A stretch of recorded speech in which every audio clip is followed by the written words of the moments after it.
Good evening. I hereby call to order the Board of Directors meetings of the New Jersey Transit Corporation, New Jersey Transit Rail Operations, Inc., New Jersey Transit Bus Operations, Inc., New Jersey Transit Mercer, Inc., and New Jersey Transit Morris, Inc. Good evening. Please mute your phones and turn your attention to the public safety announcement.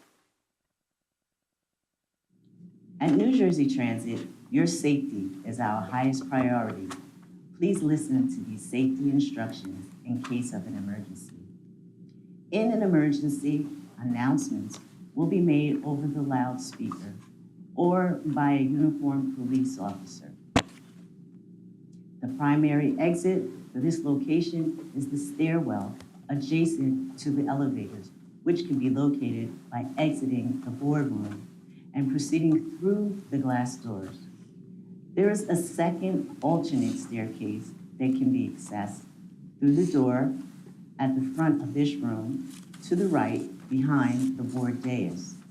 New Jersey Transit Police will administer CPR and use the defibrillator located near the elevator if necessary.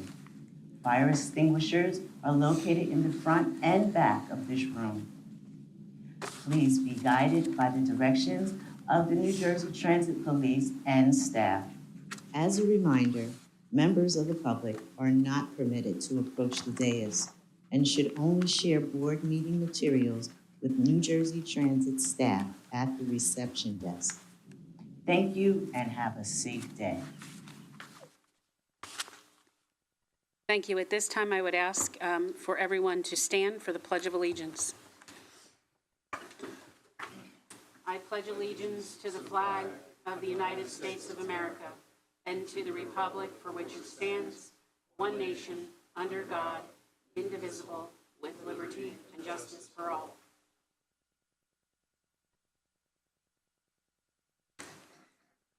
I will now take roll call. Board Member Adams. Here. Board Member Brown. Here. Board Member Doshi.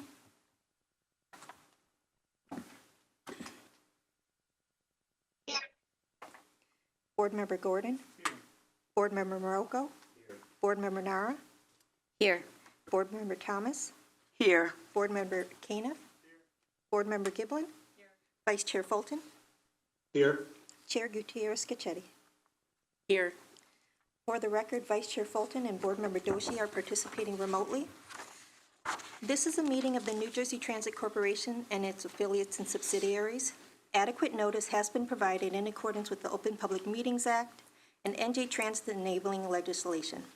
Notice was filed on October 6, 2022 with the Secretary of State and sent to newspapers of general distribution, posted in the main entrance of NJ Transit's headquarters, published on the corporation's website, and sent to each individual, agency, and organization that requested such notice. Thank you, Megan. At this time, may I have a motion to approve the minutes of the September 21st, 2022 board meeting? Motion. May I have a second? Is there any discussion on the motion? Hearing none, Megan, please take roll call vote. Roll call vote. Board Member Adams? Yes. Board Member Doshi? Yes. Board Member Gordon? Yes. Board Member Morocco? Yes. Board Member Nara? Yes. Board Member Caniff? Yes. Board Member Giblin? Yes. Vice Chair Fulton? Yes. Chair Gutierrez-Scacchetti. Yes. Motion carried. Thank you, Megan. At this time, I call upon President and CEO Corbett to deliver his monthly report. Thank you. Good evening, Chair, members of the board, and good evening to all the members of the public, both in person and online. I'll begin, as usual, for in this COVID and post-COVID period with the update on ridership, which continues to increase month over month. Weekday rail ridership has increased to anywhere between 55% and 70% of pre-COVID levels, depending on the day of the week. And we're still seeing average rail ridership on weekends well above weekdays at approximately 80 to 90%, and as many people may notice, with some trains at 100% of back to pre-COVID levels. Overall bus ridership system-wide is approximately 77% of pre-COVID levels. The interstate bus ridership into New York has increased from approximately 65% pre-COVID levels to approximately 72%. The intrastate is up from approximately 70% of pre-COVID levels to levels approaching 85%. Light rail ridership is holding steady at approximately 75% of pre-COVID levels. As ridership continues to grow, NJ Transit is working to keep our momentum moving forward by inviting customers to fall into savings with new promotional discounts. From October 3rd through November 19th, we're offering several discounts to help customers leave the car behind and enjoy the benefits of our system. Through this new campaign, customers can use mobile app promotional codes to receive a buy one, get one free round-trip ticket between any origin and destination, or a 40% discount on a weekday round trip to New York City, Philadelphia, or Atlantic City. For more information, please visit njtransit.com/fall. Speaking of fall, in addition to providing special rail service to and from MetLife Stadium for every Giant and Jet game, home game, NJ Transit will be offering special rail service this Saturday between Hoboken and Forest Hills to and from the 101st running of the Forest Hills race meet. One of the downsides of fall, however, is the extra leaves on our railroad tracks. As many of you know, these leaves often produce an oily residue from when they're crushed, from the leaves themselves, which can lead to delays caused by what's referred to in the industry as slippery rail conditions, affecting all the railroads where leaves fall on tracks, particularly if there's incline. To prevent these delays and keep our trains moving, this month NJ Transit began using our 2 AquaTrain machines, high-pressure power washing systems that run on tracks, much like a train, to clean and remove the oily residue left behind by falling leaves throughout the fall season. Deployment is targeted to segments of our system where leaves are most prevalent in the fall: the M&E, Montclair-Bouton, Pascack Valley, and the main Bergen lines. Deploying AquaTrack machines and those like them to combat slippery rail conditions is considered a best practice at transit agencies throughout the country. In this regard, I'm grateful that NJ Transit has access to industry best practices both nationally and globally, and is staying up to date on the latest public transit innovations in the U.S. and around the world. We're able to do so through our memberships in the International Association of Public Transport, also known as UITP, which we joined in 2018.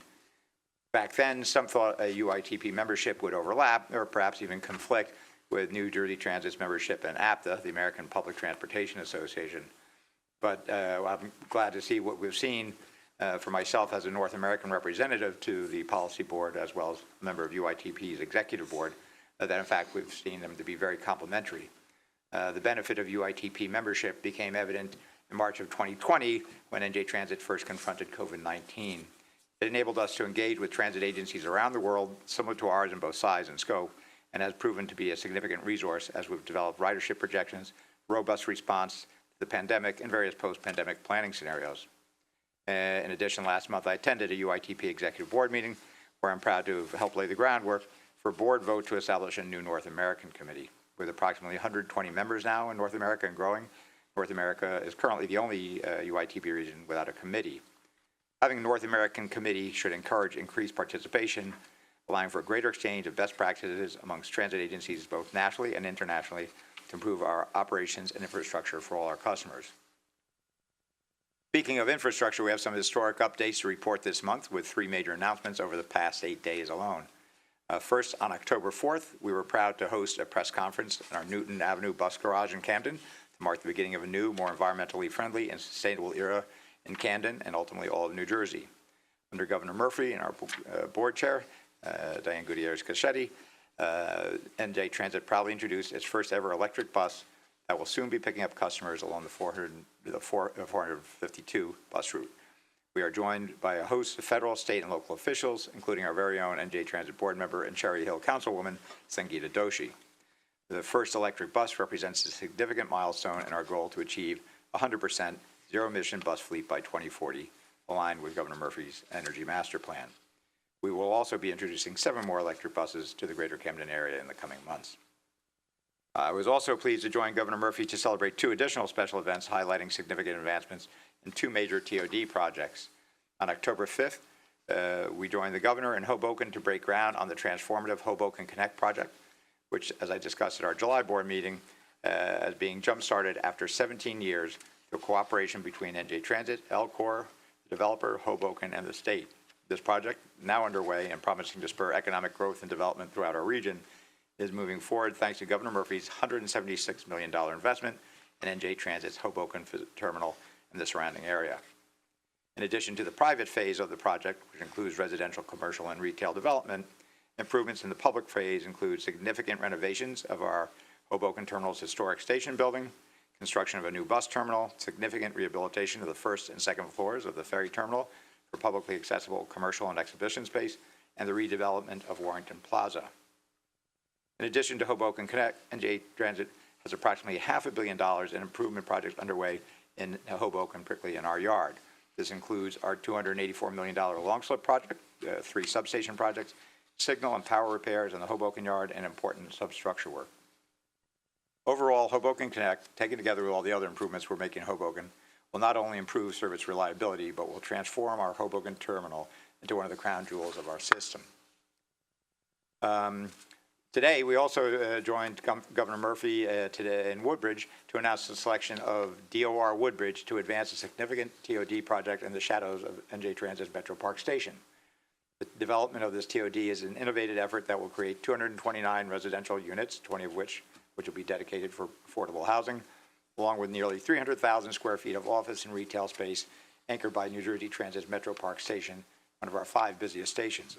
The development will also give Woodbridge residents a variety of mobility options, the opportunity to use fewer single-occupancy vehicles, making for a more walkable and more environmentally friendly community. Overall, under Governor Murphy's leadership, NJ Transit is advancing TOD projects on an unprecedented scale throughout the state. Sustainability is one of the 5 overarching pillars in our 10-year strategic plan, NJT 2030, and TODs are an important element of promoting sustainability, as well as additional ridership and revenue that goes with that, which is why I really am so pleased that Hoboken and Metro Park projects are now advancing. And just a few stops down from Metro Park on the Northeast Quarter, on September 23rd, Governor Murphy joined local and state officials at NJ Transit New Brunswick Rail Station to announce a $49 million investment that will result in a series of significant customer-facing improvements there. These include extending and replacing passenger platforms, rehabilitating escalators and elevators, installing energy-efficient lighting, and upgrading heating and air conditioning systems, in addition to other internal and external projects related around the station area. Middlesex County Improvement Authority will manage the project on behalf of the county and NJ Transit. These infrastructure upgrades promise to significantly improve the customer experience at all our New Brunswick station, but we know that the full customer experience at our station extends beyond brick and mortar. For that end, last month, NJ Transit and New Jersey State Council of the Arts unveiled a new art project at our New Brunswick Rail Station through our transitional art project.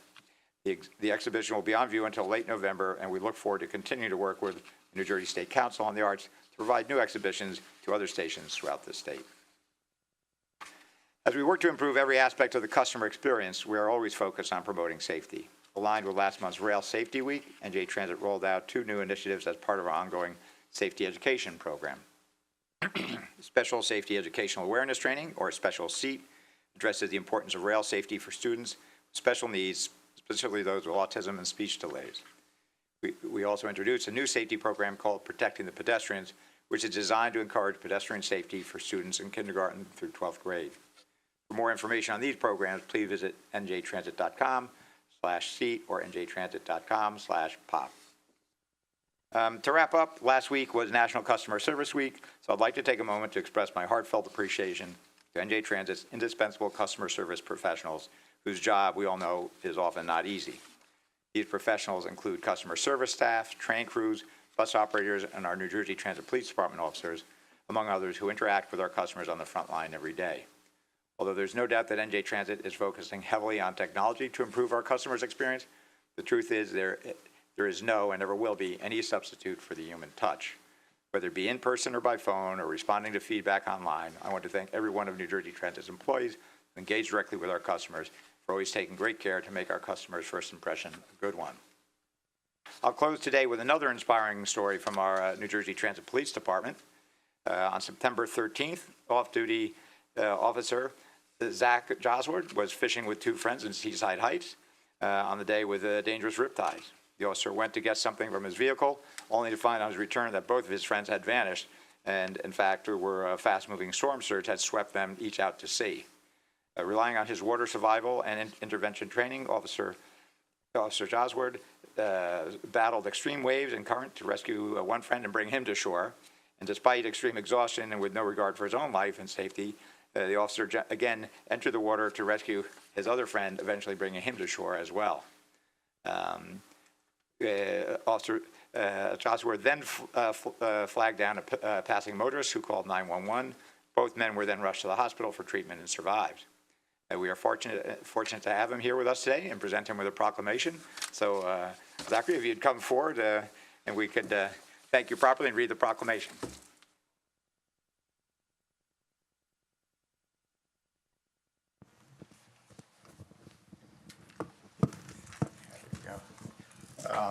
So let me read the proclamation. Whereas on September 13th, off-duty NJTPD officer Zachary Josworth was fishing with two friends in Seaside Heights on a blustery day with dangerous riptides. And whereas the officer went to get something from his vehicle only to find on his return that both his friends had vanished, fast-moving storm surge had swept them each out to sea. And whereas relying on his water survival and intervention training, Officer Josworth battled extreme waves and currents to rescue one friend and bring him to shore. And whereas, despite extreme exhaustion and with disregard for his own life and safety, Josworth again entered the water to rescue his other friend, eventually bringing him to shore as well. And whereas Officer Josworth then flagged down a passing motorist who called 911, both men were then rushed to the hospital for treatment and survived. Therefore, it be resolved that on the date, October 12th, 2022, we formally commend Officer Zachary Josworth for his heroic action, which exemplifies NJTPD's core values of honor, commitment, integrity, and courage. So, Zachary, congratulations. Thank you. Chief Walker, Chief, you want to get...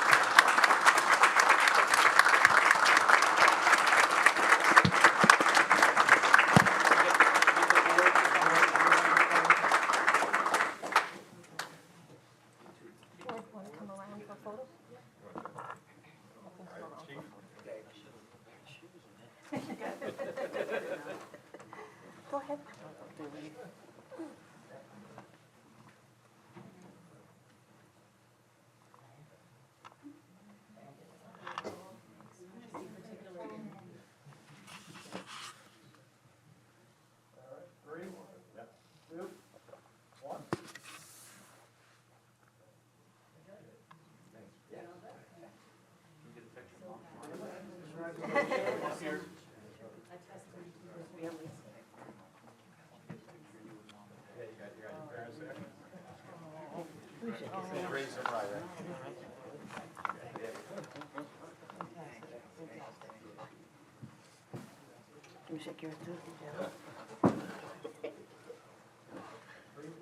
Zach, tell your friends not to make a habit of that.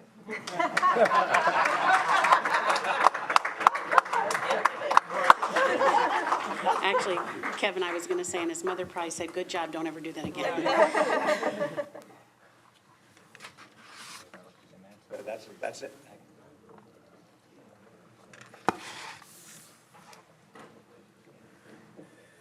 We shall continue on. Megan, do we have any comments from the public this evening? We do. There are no in-person speakers, but there are 6 pre-registered telephone speakers and 3 queued telephone speakers for a total of 9 speakers. Speakers, in order to give everyone an opportunity to be heard, comments will be limited to 3 minutes. Priority access will be given to pre-registered telephone participants, followed by any additional telephone participants who are queued to speak. Those participating by telephone, if you have not already done so, please press star 1 on your telephone keypad to enter the queue to speak.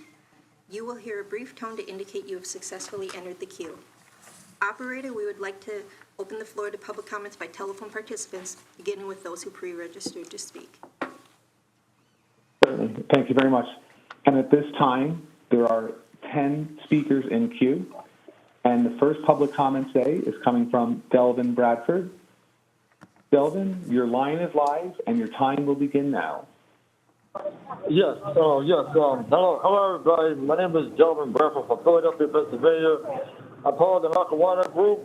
First of all, I want to thank you all for doing a quick response about the window, about the dirty windows on the train. It's very much appreciated. And another comment I want to say is, it's been 3 years since I've been to the mayor's meeting before COVID, and I want to thank you all for slowing the process about getting a new portable fridge. It's been it's an excellent time to do this.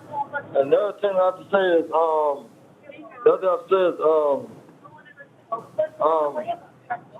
the only comment I say is, we're going to change the Atlanta City soon because this bus thing is not working out. But before the ages came out, between 2009 and 2011, everything was good. But then it's best off, y'all trying to have the train coming back to New York to go to Atlantic City again, if it's possible. But most New Yorkers are going to start taking the bus from New York to Atlantic City. You want to take the train to move around and everything.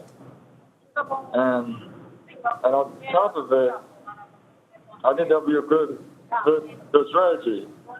And that's all I have to say. Thank y'all very much. I hope y'all have a good night. Thank you. And the next public comment is coming from Andy Weiss. Andy, your line is live and your time will begin now. Good evening, Board. Please give us an update regarding the NJ Transit customer advocate position. Please give us an update tonight. I really would appreciate it. We'd appreciate it. Did you finish the job description? I know it's 30 days later, and we would like to know. That's plenty of time to make a job description. That would be great. I also checked the NJ Transit careers page. I did not see the customer advocate position advertised, so I don't see it out there. By the way, you also mentioned a year ago that you were revising the customer advocate job description. I saw a March 8, 2021 article in Politico called NJ Transit Revising Job Description for Customer Advocate as Position Remains Unfilled. This was March 8, 2021. The last meeting you said revising the job description again, so that's twice. So you used the revising customer advocate job description excuse two separate times to stall and delay. The Star Ledger and Record newspapers recently had two great articles about the customer advocate multi-year delay issue. One of the articles mentioned that NJ Transit has not been able to find one person in a region of 18 million people to be the voice for riders. 18 million people. We've been waiting. It's been vacant for 2 years. Please give us an update tonight about the customer advocate position. Please give us when is this going to be implemented? It's been all over the news. Also, I would like to ask the board secretary, she does a great job, by the way, to enter in the board minutes when a board member has no comments. If a board member refuses to comment when you go around the board, that should be in the board meeting minutes. It's not. 1 minute. I checked it. It's not in the minutes. That should be in the minutes. They say no or no comment. That should be recorded in the minutes. We need to document all the board members that come to these meetings unprepared. Also, gently and respectfully, please don't use your cell phone during our public comments at these meetings. I have seen that, and I ask you to please politely not do that. Thank you very much.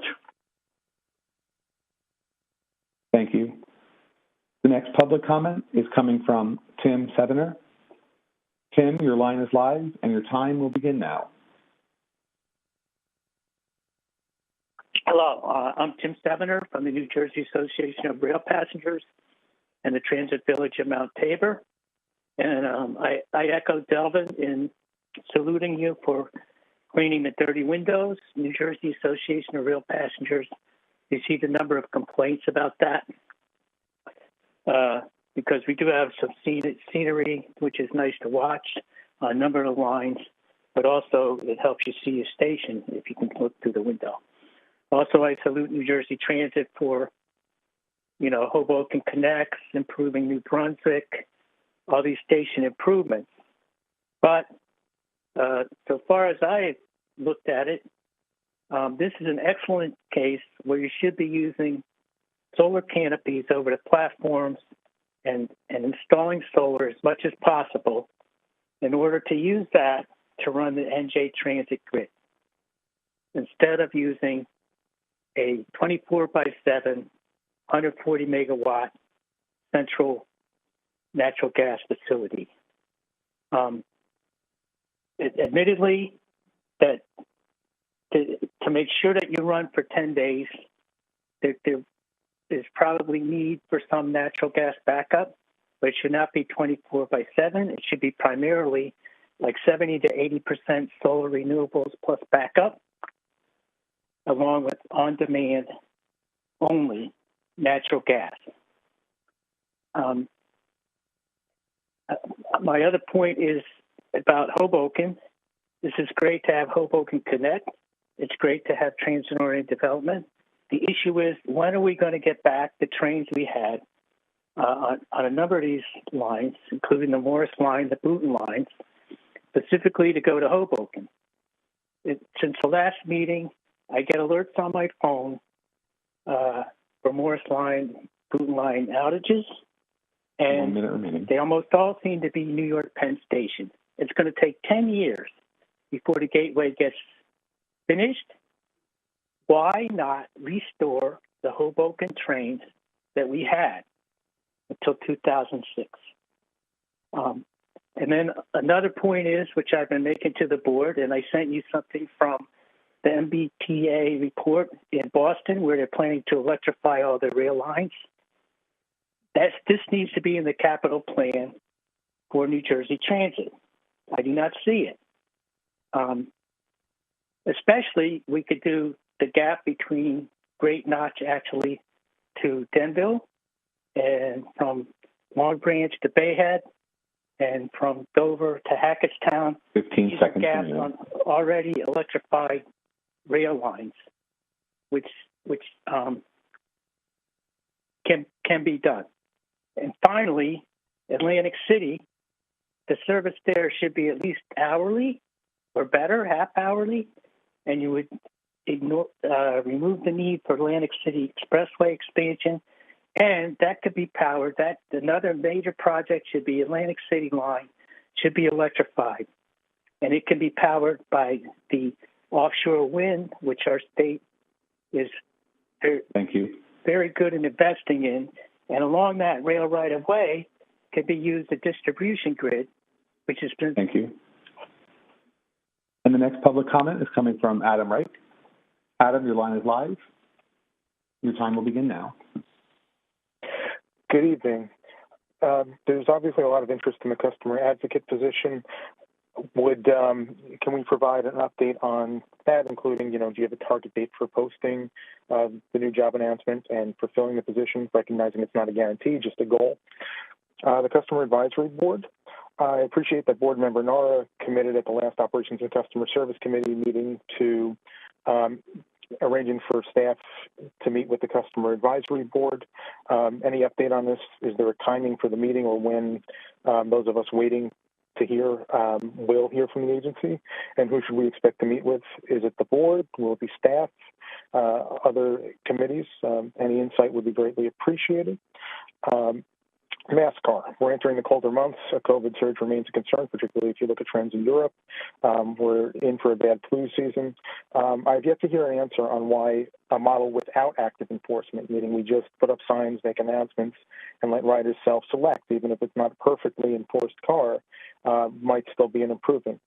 Several board members have expressed support for a pilot program. Can we try that without active enforcement to appease the needs and concerns of crew members? I'd also point out, regardless of whether you do a mass car or not, and again, you should, why aren't we opening every available car? Why create needless density on board? Let people spread out. Let's minimize density and in turn risk. There's also an equity issue if the unions have opposed a mass car, but then conductors basically close off cars and use them as private cars while passengers do not have access to them.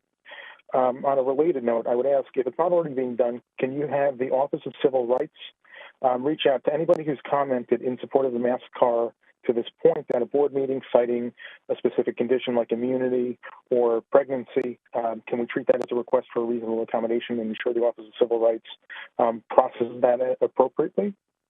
Quiet cars remain a concern. Passengers 1 minute remaining. don't necessarily want to see crews get involved with enforcement. They just want to see consistent signage and announcements. Some crews are great with it, some aren't. I don't know if the issue is that crews aren't getting the signs or if crews are just not caring, but can we have a high-level review to ensure that there's consistency in this? On a happier note, baseball playoffs. More people will take the train if they know they can get home at the end of the game. Can you look into perhaps adding extra trains on the lines out of New York 90 minutes after the end of a Yankee game during the playoff season, let's say? Just in closing to sum up, updates in particular on the Customer Advisory Board, the question of a mask car model on a pilot basis without active enforcement, and whether additional train cars can be open where you have the capacity, and if not, why not? And I also just want to quickly thank the agency for putting me in touch with the Passenger Advisory Committee headed by Suzanne Mack and Anna Marie. Apologies, I'm going to butcher her last name, but I do want to thank the agency and the advisory committees for the outreach to this point, and I hope the Customer Advisory Board can look forward to a similar chance to communicate with those who can help in the future. Thank you. Thank you. There are 6 public comments remaining at this time, and the next public comment is coming from Vito Havrilla. Vito, your line is live, and your time will begin now. Hello, my name is Vito Havrilla. I am the Legislative Director of the Lackawanna Coalition, and I am reading our statement.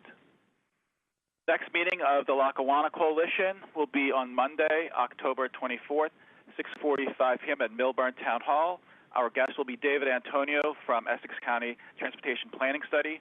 Essex County is creating its transportation plan for the next 20 years, Essex 2045. Our meeting presents an opportunity for the public to give input on how to improve public transportation in Essex County. Please join us. The state of New Jersey recently paid $65 million to Norfolk Southern to acquire the former Lower Greenwood Lake line for the creation of a linear park. This Greenway has been touted as a new transportation option. NJT ran passenger service on this right-of-way until September 2002.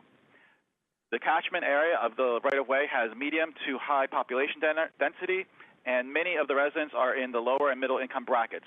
Running trains on this right-of-way would serve this area better than a rail trail, and it would be eligible for a New Starts grant. It would spur economic development, increase property values, and give people additional mobility. We would like to remind everyone that to date in the United States, no passenger service has ever been restored on any right-of-way once the tracks have been ripped up as a part of a rails to trails conversion. Jersey Transit has announced that it will roll out its own fare card. Passengers seem to like the convenience of such a card, and we are pleased that the stated plan does not affect any payment method, including cash on board, which is important for some customers. We commend NJT for currently complying with federal regulations for senior fares and continues to do so with this card, unlike some other transit agencies. Any valid identification card, such as a Medicare card, is valid for senior fares. We expect that NJT will continue to comply with federal regulations and provide reduced fares for all senior and disabled riders on the current terms. Our members have requested that in train sets where the restroom car is adjacent 1 minute remaining. to the last open car, that the restroom car be opened without passengers needing to request access to the restroom car. Although the mask-wearing mandate has been lifted, some riders still prefer to wear masks. As we have previously stated at these meetings, as well as Adam Reich, who started this initiative, our members have requested that NJT designate at least one train car in each train set to be mask-wearing mandatory so that these riders may self-select such an option as they currently do with quiet cars. Thank you. Thank you. And the next public comment is coming from Erica Gould. Erica, your line is live and your time will begin now. Good evening, board and attendees today. I am commenting in support of designating a mask car on each train. I'm one of 673 people who have signed a change.org petition backing this proposal. That petition was created in March or April, and the mask car has been brought up consistently in public comments before then and since then. Almost every single meeting, at least the ones that I have listened to or commented at. There is a serious public need for this car, especially for those who are high risk or immunocompromised. Being masked while others are unmasked does not offer adequate protection from COVID transmission, and neither do vaccines. Ironically, this was already mentioned tonight, and in the past, several people, including myself in public comments, have brought up how we would be okay with a mask car that does not require active enforcement by NJ Transit conductors. If all you did was put up signs inside one car, and perhaps 80% of people complied with those signs, that would be significant improvement over the environment today. Board members, can you please respond whether or not you're in favor of a mask car without required enforcement by conductors? Thank you. Thank you. And there are 5 participants remaining in the public comment queue at this time. And the next public comment is coming from Richard Grant. Richard, your line is live and your time will begin now.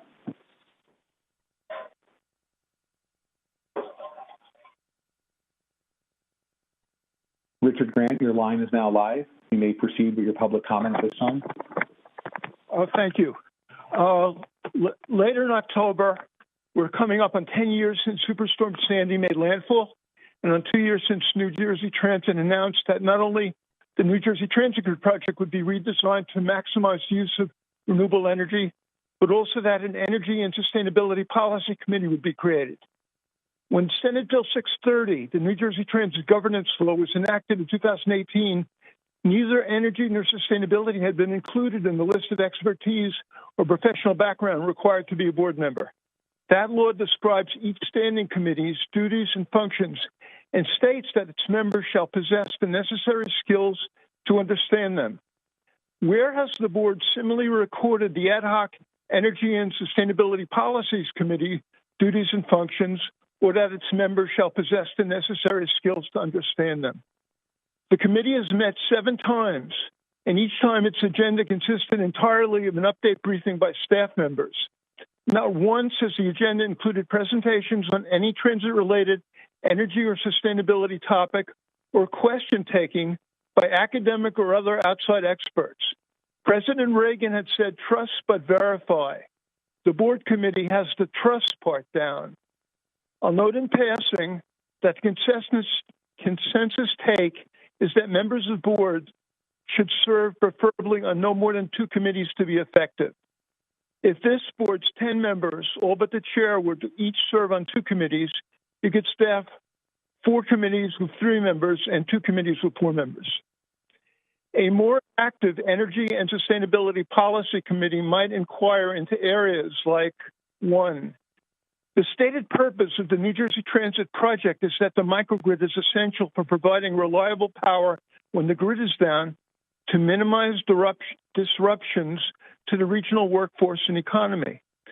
But New Jersey Transit's plan for electric bus charging infrastructure 1 minute remaining. do not include solar and battery microgrids to similarly minimize disruptions to the regional workforce and economy. Like the Brookville bus depot's microgrid in Montgomery County, Maryland, or the ones planned for the bus yards of the Santa Clara Valley Transportation Authority and Los Angeles Department of Transportation. Has New Jersey Transit thought about not only getting some of its rail passengers home safely when the grid is down, but also its bus riders? 2, to save millions, New Jersey Transit is rebuilding 200 diesel buses. Has it started to research companies that repower diesel buses by replacing the internal combustion engine components with electric drivetrains, motors, and batteries? 3, will the electric buses that New Jersey Transit plans on purchasing have vehicle-to-grid technology for when the grid needs demand response? And finally, President Corbett referred to sustainability aspects on reporting on station upgrades. To what extent are all the projects systematically incorporating improvements such as the addition of on-site EV chargers, or will it be hit and miss project by project until the sustainability plan is finalized and in place? To maximize New Jersey Transit support for the governor's decarbonization goals, you need chargers at all of them. Thank you. Thank you. And the next public comment is coming from Paula Rogovin. Paula, your line is live and your time will begin now.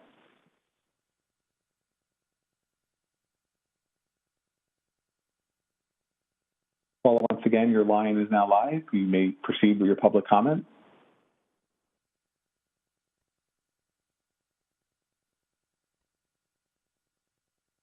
Can you hear me?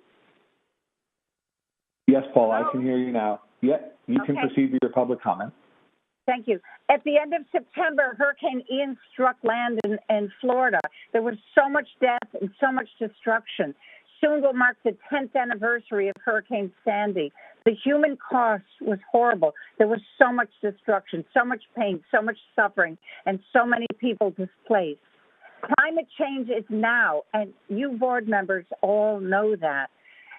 Governor Murphy called New Jersey Transit to pivot from a gas power plant that would pollute the region and pivot to a renewable energy alternative.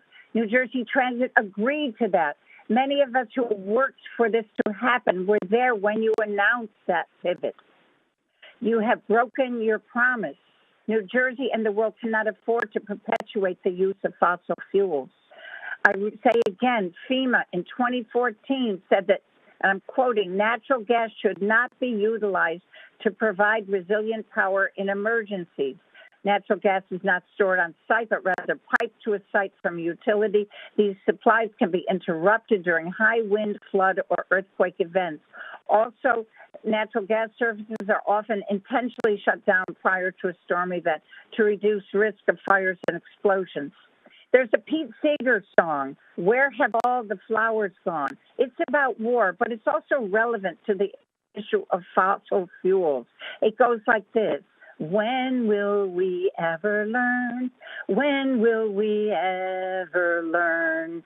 Why? Why does New Jersey Transit refuse to learn from these climate disasters?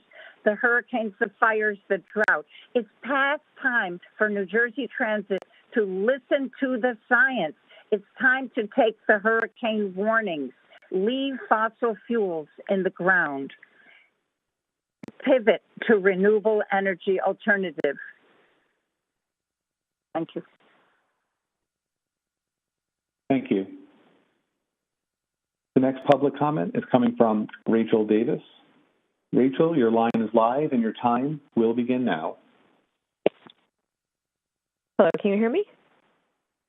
Yes, we can hear you, Rachel. Please proceed with your public comment.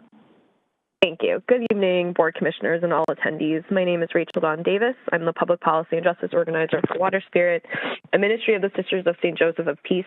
I've shared many times before this board, Water Spirit was inspired by the beauty of the Jersey Shore and the need to have access for everyone to it. And our beautiful Stella Maris Retreat Center property was lost due to Hurricane Sandy. The 29th of this month marks 10 years out from Hurricane Sandy. We know in 2022, especially, although many of us knew way before that fossil fuel exacerbates storms we know are getting stronger, as was just mentioned earlier. We know fossil fuel companies lied, and people continue to die as a result of their for-profit, subsidized lies. Yet this board has gone back on its really great promise from 2020 to focus on a renewable energy microgrid wholeheartedly. Why? Why? Dirty gas is not cheap. It's quite costly in terms of sick care costs. Again, death, and dangerous war entanglements. Get your energy from the sun. Get our energy from the sun. We need to focus on reliable transportation that does not rely on fossil fuel because it's not going to be reliable. It is possible. And again, solar siting has not been done in the state appropriately. Best practices exist for this, but New Jersey is a laggard. Public transit can be a big part of helping to solve climate crisis and bring together community, right? It is said often after public comment periods like this, when board members speak, that perhaps when they travel out of state, they get to hear New Jersey is doing a great job with respect to sustainability. It is insulting, given the economics involved in climate crisis that have clearly not been studied by this board for the past 25 years. You need independent experts. If you need them, you're not getting them. We still see no response from New Jersey Transit Board directly. None. New Jerseyans' reality is that agencies continue to allow fossil fuel companies to run rampant, using our tax dollars to poison us. This can change when you decide to lead, as you did in 2020, and go along with Governor Murphy's mandates and goals, or when the governor decides to lead and stop the 7 fossil fuel projects awaiting approval in the state. We need renewable energy now. You have an opportunity to do this in your power to help lead. And I really implore you to do that. Thank you. Thank you. And the next public comment is coming from Sam DeFalco. Sam, your line is live and your time will begin now.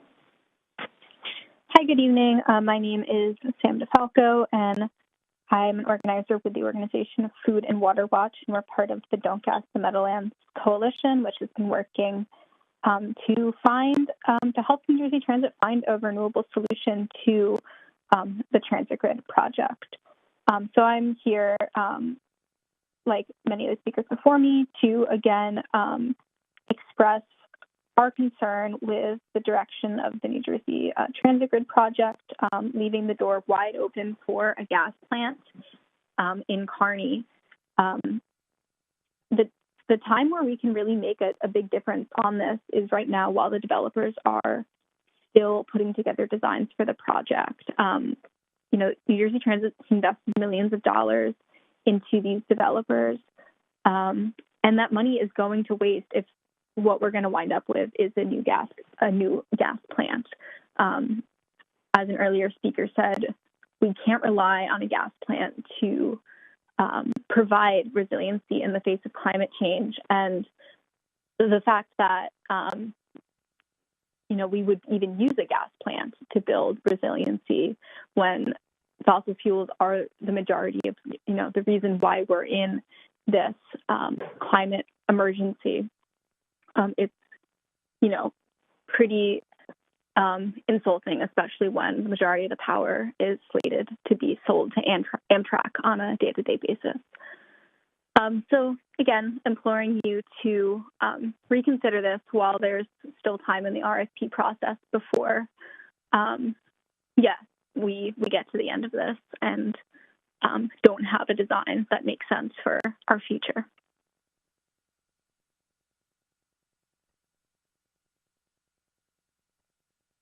Thank you. And there are no more participants in the public comment queue at this time. Thank you, public speakers. Are there any board member comments? Board Member Adams? Yes, good afternoon. First of all, I'd like to thank all of the speakers for taking the time out of their day to speak to the board and to the public at large. I wasn't at the last board meeting, so I apologize if this has already been said, but I just want to congratulate Kevin and the New Jersey Transit family for being named by Forbes as the 7th best New Jersey employer, and I believe it's the 2nd year in a row that New Jersey Transit has been honored by Forbes. I think it's a huge accomplishment. I think Kevin, Diane, and all of the New Jersey family should be proud of this accomplishment. Second thing is the transit grid was mentioned again, but I think we've adequately described and made our feelings known about how the transit grid will move forward. But I will say something publicly about the mask-only car, and just because one of the speakers had mentioned it. I in no way or fashion would support a mask-only car, even in a trial. I've spoken with staff, I've spoken with the team, and I don't find any compelling reason at this time, based on the information I have, to support a mask-only car, even on a trial basis. Thank you. I have no other comments. Thank you. Are there any additional board member comments?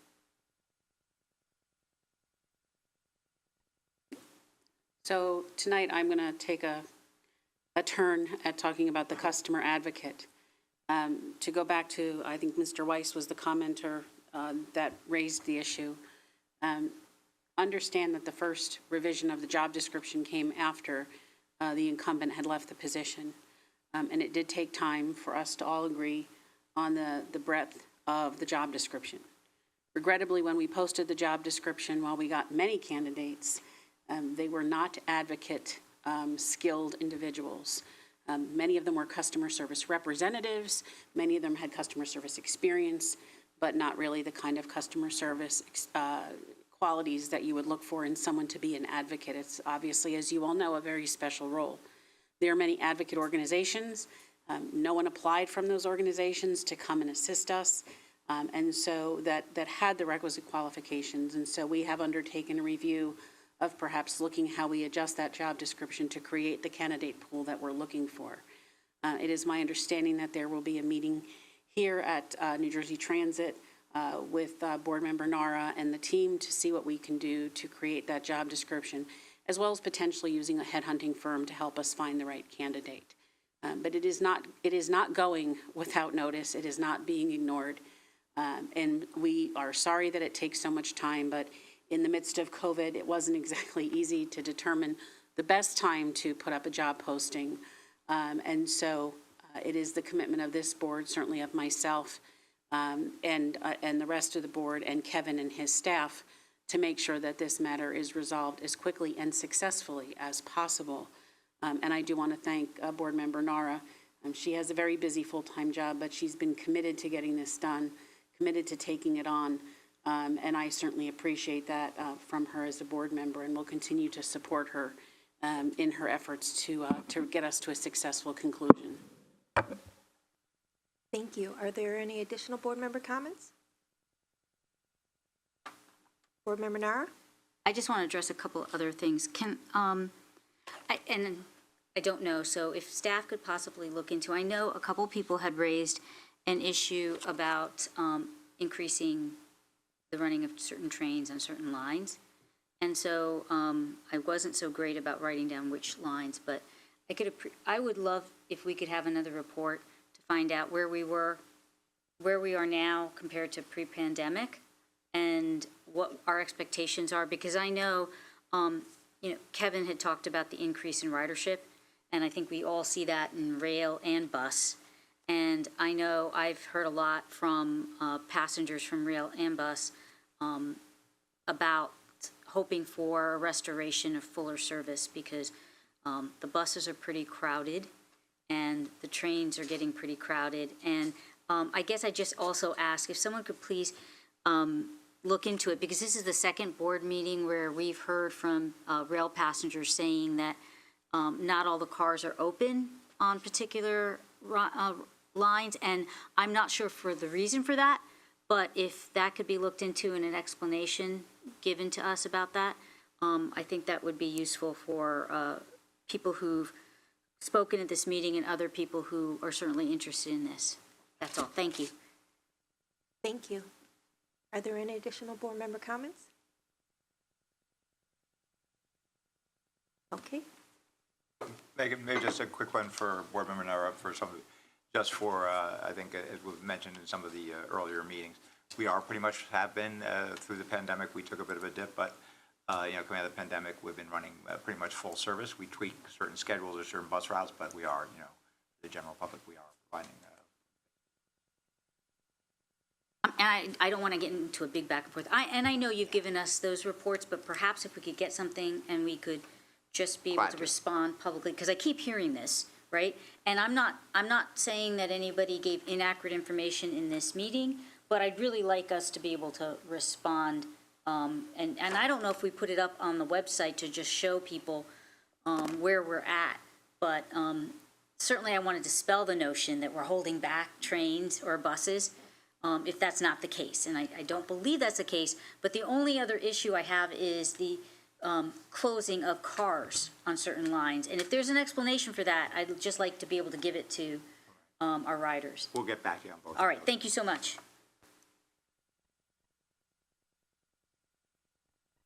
Any further comments? If not, we'll continue on. At this time, I will we'll do our advisory committee reports, and I'll call upon Anna Maria Ganella Rosado to present the advisory committee report. Good evening, Madam Chair, Vice Chair, board members, and staff. Transit launched, as President Corbett mentioned, Transit launched its Fall into Savings promotion to encourage transit riders and help people save money. This includes buy one, get one free using the mobile app and City Pass. That's a 40% discount on weekdays round trips to New York City, Philadelphia, and Atlantic City. Special rail service is being offered between Hoboken and Far Hills for the 101 running of the Fair Hill Race Meeting. On October 4th, Transit introduced the agency's first electric bus that will enter service in the coming weeks. I was present in Camden for that unveiling. It's a beautiful bus. A new development and infrastructure improvement project near the historic Hoboken train station was announced by Governor Murphy during a groundbreaking ceremony. He said Hoboken Connect is a multi-phase initiative consisting of public-private components. Public investment will include a new bus terminal, a rehab of the first and second floors of the ferry terminal, redevelopment of Warrington Plaza, and improvements to support bike and pedestrian access. Transit rolled out AquaTrack machines to clean and remove leaves from the rail for a fall season. The PACs continued providing letters of support for transit grant applications. The latest letter of support was for the FTA Station's Accessibility Program. On October 15th, the River Line will begin needed track repairs for the light rail transit system between Cinnaminson and Riverside stations. And I'd like to congratulate again Officer Schwartzwald on his brave act of courage in saving his two friends. Lastly, the next meeting of the PAC committees will be held virtually on October 21st. That completes my report, Madam Chair. Thank you so much, Anna Marie. At this time, I will call upon Board Member Giblin to present the Operations and Customer Service Committee report. The Operations and Customer Service Committee received an update on trends, analysis, and actions for rail, bus, light rail, and access link. The committee also received an update on the cost of service. That concludes my report, Madam Chair. Thank you, Board Member Giblin. At this time, I'd ask Board Member Morocco to present the Administration Committee report. The Administration Committee received a financial update. This included a summary of operating results compared to previous year's comparable period and fiscal year 23 budget, 12-month fare box revenue compared to pre-COVID, major balance sheet items, and federal COVID-19 relief grant drawdown summary. Additional information was provided as part of the agenda materials, including the cost of service key performance indicators, 12-month fare box recovery, history of vacancies, attritions, and hires, ridership and revenue, and a monthly budget to actual comparison for August 2022. Thank you, Board Member Morocco. At this time, I would call upon Vice Chair Fulton to present the Capital Planning, Policy, and Privatization Committee report. Thank you, Chair. The Capital Planning, Policy, and Privatization Committee discussed the board items for the Hoboken Terminal substructure repairs, construction contract award, and non-revenue heavy-duty vehicle purchase. That concludes my report. Thank you very much, Vice Chair Fulton. And at this time, I would ask Board Member Adams to present the Safety Committee report. Thank you, Chair. The Safety Committee was provided an update by the Office of System Safety on key safety performance metrics for rail, light rail, bus, and access link. The Safety Committee was also introduced to Senior Director of Construction Safety, who will be overseeing the provision of safety oversight on major capital construction projects, such as but not limited to the Portal North Bridge replacement and the Roseville Tunnel rehabilitation. Chief Trusillo briefed the Safety Committee on the recent rail full-scale exercise that was held in Red Bank on Saturday, September 24th. In addition, the chief also briefed the committee on the department's outreach efforts across the state and the use of Narcan by its officers during the month of September. The chief briefed the committee on the de-escalation training that the department is currently providing for bus operators and train crews. To date, over 2,500 civilian employees have received this training. The chief briefed the committee on its Rail Ride initiative for September, which has provided more police visibility on trains and in stations across the system, resulting in a 41% drop in Part 1 crimes for the current month of September over the same period for 2021. That concludes my report, Madam Chair. Thank you, Board Member Adams. And at this time, we will move to action items. I will call upon President and CEO Corbett to present our action items tonight. Thank you, Chair. I'd now like to introduce Justin Davis, Senior Vice President, Regulatory and Government Affairs, Chief of Staff, to present Board Item 2110-74 regarding non-revenue heavy-duty vehicles. Justin. Thank you, President Corbett. We're presenting for approval item number 2210-74, non-revenue heavy-duty vehicle purchase. Authorization is requested to approve the purchase of 28 non-revenue heavy-duty vehicles by New Jersey Transit's Organizational Services at an amount not to exceed $8,894,260.00, subject to the availability of funds. We ask for your approval of item number 2210-74. May I have a motion to approve this board item? Motion, Nara. May I have a second? Second, Gordon. Any discussion on the motion? Hearing none. Megan, would you please take roll? Roll call vote. Board Member Adams? Yes. Board Member Doshi? Yes. Board Member Gordon? Yes. Board Member Morocco? Yes. Board Member Nara? Yes. Board Member Koenig? Board Member Giblin? Vice Chair Fulton? Yes. Chair Gutierrez Scacchetti? Yes. Motion carried. Thank you. I'd now ask Rich Schaefer, Acting Senior Vice President, Capital Programs, to present Board Item 2210-75 regarding Hoboken Terminal. Rich. Thank you, President Corbett. We are presenting for approval item 2210-75, Hoboken Terminal Substructure Repairs Construction Contract Award. Authorization is requested to enter into a contract with DMR Construction Services Incorporated of Waldwick, New Jersey, for the construction of Hoboken Terminal Substructure Repairs Project at an amount not to exceed $4,811,941.00, plus 10% for contingencies, subject to the availability of funds. We ask for your approval of item 2210-75. May I have a motion to approve this board item?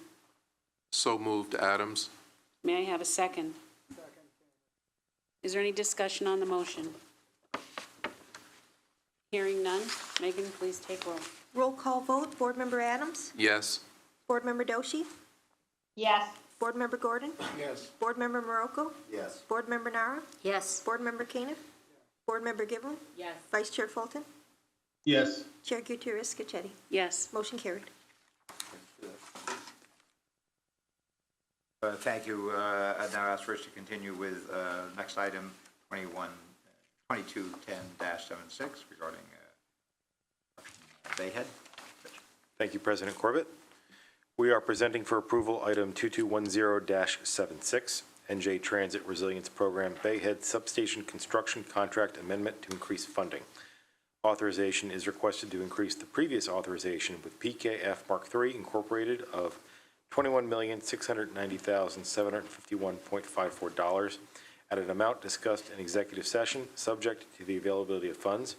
We ask for your approval of item 2210-76. May I have a motion to approve this item? Motion, Nara. May I have a second? Second, Giblin. Any discussion on the motion? Hearing none. Megan, please take roll. Roll call vote. Board Member Adams? Yes. Board Member Doshi? Yes. Board Member Gordon? Yes. Board Member Morocco? Yes. Board Member Nara? Yes. Board Member Koenig? Board Member Giblin? Yes. Vice Chair Fulton? Yes. Chair Gutierrez Scacchetti? Yes. Motion carried. We have board member recusals for the remaining items. Board Member Thomas and Brown are recused from the remaining items and will leave the meetings. Thank you.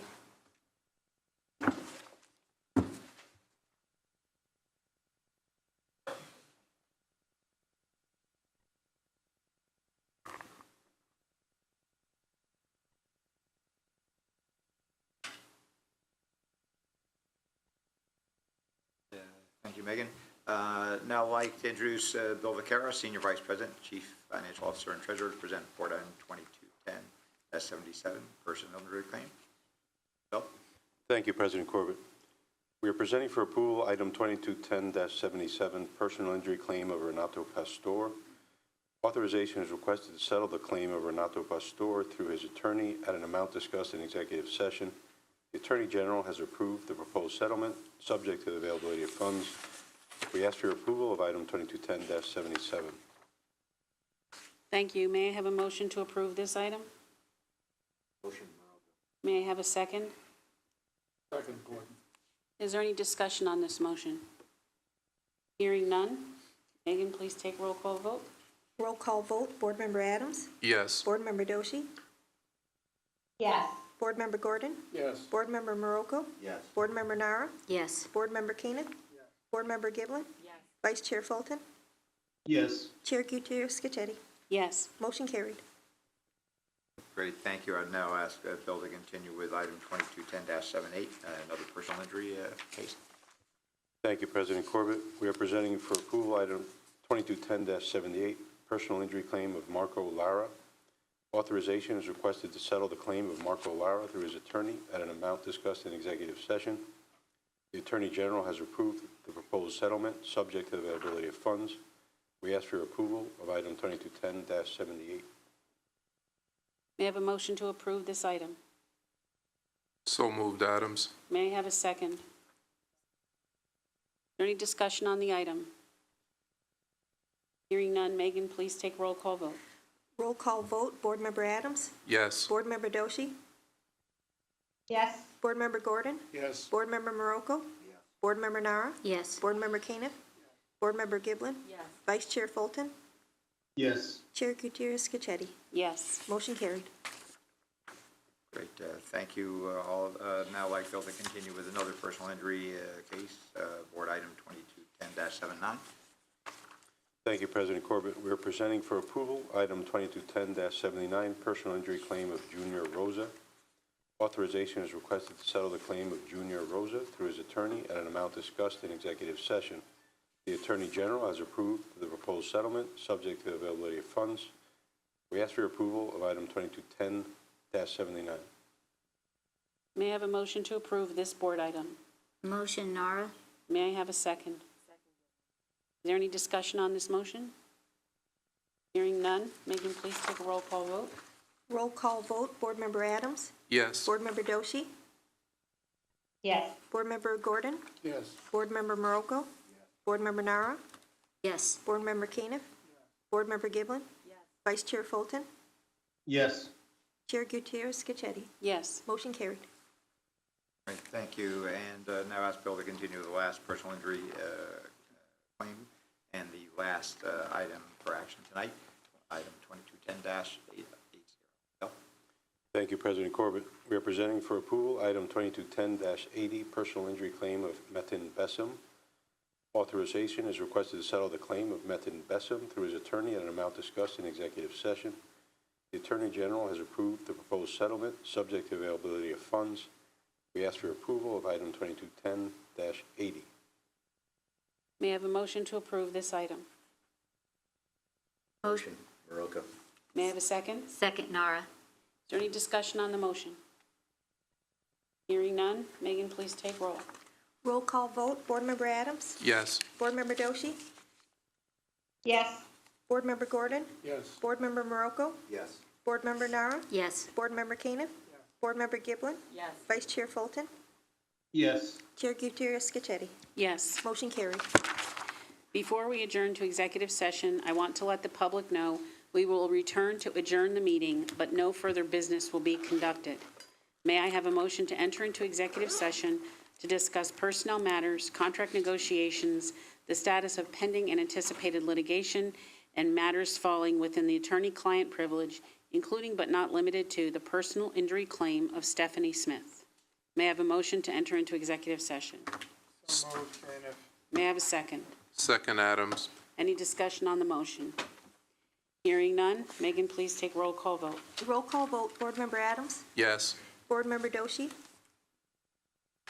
Yes. Board Member Gordon? Yes. Board Member Morocco? Yes. Board Member Nara? Yes. Board Member Koenig? Board Member Giblin? Yes. Vice Chair Fulton? Yes. Chair Gutierrez Scacchetti? Yes. Motion carried.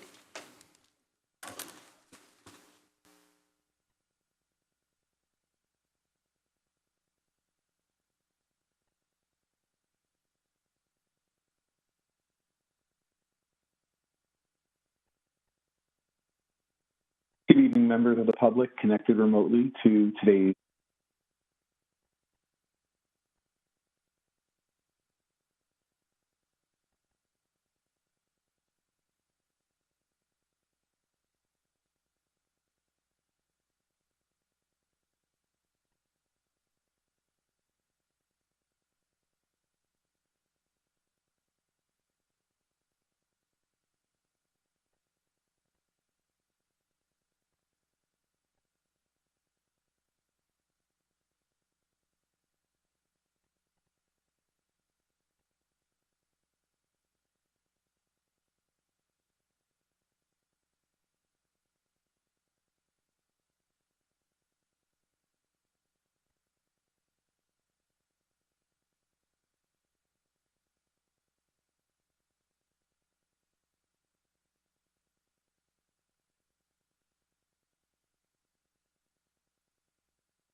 Okay.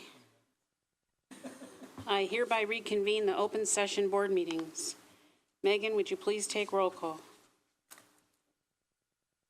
Roll call, Board Member Adams, Here. Board Member Brown, Board Member Doshi, Here. Board Member Gordon, Here. Board Member Morocco, Here. Board Member Nara, Here. Board Member Keenan, Board Member Giblin, Here. Vice Chair Fulton. Vice Chair Fulton, you're muted.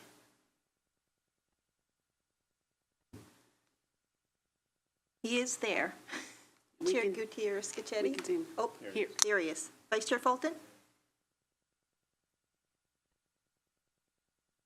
It looks like he's having a little technical difficulties. Yeah. Here. There he Okay, is. thank you. Chair Gutierrez Here. Scacchetti. Okay. And So- just for the record, Board Member Brown and Board Member Thomas have left for the evening. Thank you. Since there is no further business, may I have a motion to adjourn the board meeting? May I have a second? Second. Is there any discussion on this motion? Hearing none. All in favor? Aye. Any opposed? Motion carries. Meeting adjourned. Everyone have a safe ride home. Thank you.